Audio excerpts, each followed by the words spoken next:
Assalamualaikum warahmatullahi wabarakatuh. Perkenalkan, nama saya Zulhendra, NIM 19060065, Prodi Ekonomi Pembangunan. Video ini merupakan tugas pertemuan ke-9 dari mata kuliah pengantar Ekonomi Pembangunan. Materi yang akan saya jelaskan kali ini yaitu tentang teori Lewis mengenai penawaran buruh yang tidak terbatas. Teori Lewis yaitu mengenai ekonomi dua sektor. Lewis membangun teori yang sangat sistematis mengenai pembangunan ekonomi dengan penawaran buruh yang tidak terbatas. Yang pertama, surplus kapitalis. Apakah yang menentukan besarnya upah subsisten itu sehingga buruh surplus yang ada bersedia bekerja di sektor kapitalis? Nah, itu tergantung pada penghasilan minimum yang diperlukan untuk biaya hidup minimum atau subsisten gitu. Nah, tepatnya itu tingkat upah tersebut tidak lebih rendah daripada produk rata-rata pekerja di sektor subsistensi tersebut. Tetapi tingkat upah ini bisa lebih tinggi jika para petani harus membayar sewa atau harga makanan yang lebih tinggi gitu. Kemudian yang kedua yaitu pembentukan modal tergantung pada surplus kapitalis. Pembentukan modal tergantung pada surplus kapitalis.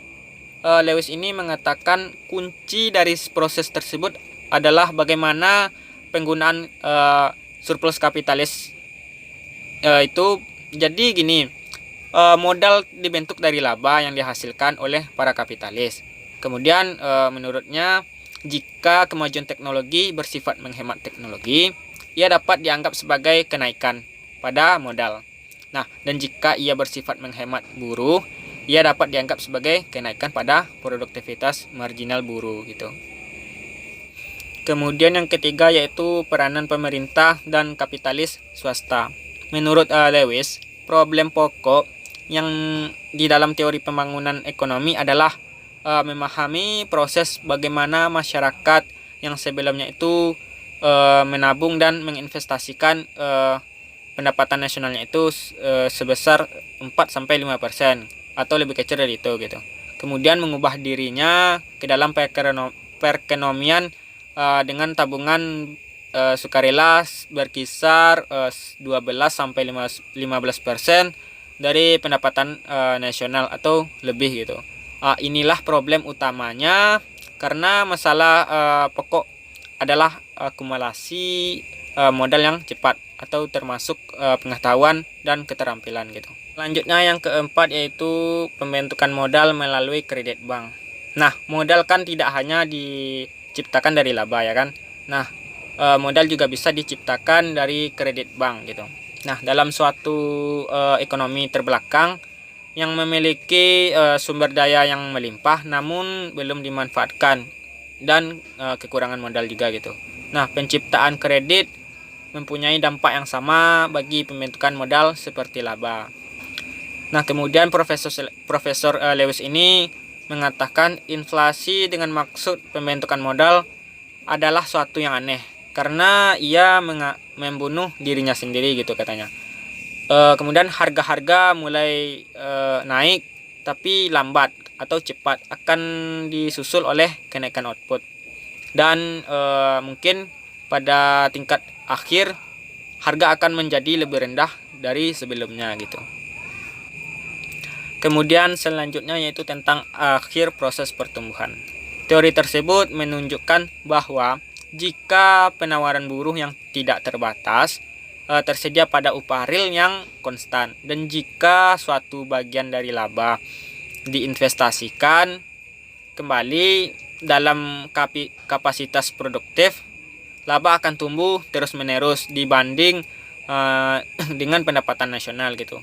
Tetapi proses pertumbuhan tersebut tidak dapat berlangsung terus sepanjang waktu yang tidak terbatas. Ia akan berakhir di suatu terminal. Lewis menyebutnya itu saat-saat yang seperti ini. Yang pertama, jika sebagai akibat dari pembentukan modal tidak ada lagi surplus yang tersisa. Kemudian yang kedua, jika sektor kapitalis berkembang begitu cepat sehingga mengurangi secara absolut penduduk di sektor subsisten. Nah, produktivitas rata-rata buruh itu naik pada sektor yang disebutkan belakangan ini karena terlalu sedikit orang untuk membagi produk dan karena upah kapitalis naik pada sektor yang disebut terlebih dahulu. Atau pada diagram S dan W akan bergeser ke atas dan mengurangi laba gitu. Ketiga, yaitu jika sebagai akibat dari pengembangan sektor kapitalis dibanding sektor subsisten, term of trade itu berbalik melawan yang disebut terdahulu dengan harga bahan mentah dan makanan meningkat. Para kapitalis harus membayar upah yang lebih tinggi. Yang keempat, jika sektor subsisten menggunakan teknik produksi baru, upah real akan naik. Produk sektor kapitalis dan karenanya mengurangi kapitalis, surplus, dan terakhir, jika para pekerja di sektor kapitalis meniru gaya hidup para kapitalis dan menuntut upah yang lebih tinggi, dan jika tuntutan berhasil, maka surplus kapitalis dengan laju pembentukan modal akan berkurang gitu. Kemudian selanjutnya itu tentang pada ekonomi terbuka. Akumulasi modal dapat diteruskan dengan mendorong imigrasi massal atau dengan mengekspor modal pada negara yang mempunyai buruh yang melimpah gitu, pada upah yang subsisten. Akan tetapi ada kemungkinan yang dikesampingkan oleh si Lewis ini. Yang pertama itu imigrasi massal tidak terampil tidaklah mungkin karena negara lain dengan upah yang lebih tinggi tidak akan mengizinkannya gitu. Kemudian yang kedua, ekspor modal berarti impor lebih tinggi dibanding ekspor dan berarti bahan bagi neraca pembayaran. Jika biaya barang-barang yang diimpor itu tinggi, uang tidak bisa diturunkan gitu. Kemudian yang terakhir itu penilaian terhadap teori si Lewis tadi gitu.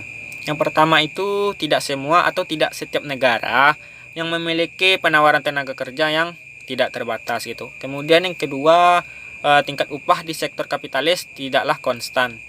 Kemudian yang ketiga, proses multiplikasi itu tidak berlangsung di negara terbelakang. Yang keempat, mengabaikan permintaan total. Kemudian yang kelima, produktivitas turun bersama migrasi buruh dari sektor subsisten. Kemudian yang keenam, inflasi tidak membunuh dirinya sendiri gitu. Kemudian yang ketujuh, produktivitas marginal buruh tidaklah nihil gitu. Mungkin hanya itu yang dapat saya sampaikan. Jika ada kesalahan dan janggal, saya mohon maaf. Saya tutup dengan mengucapkan Assalamualaikum warahmatullahi wabarakatuh. Sekian dan terima kasih.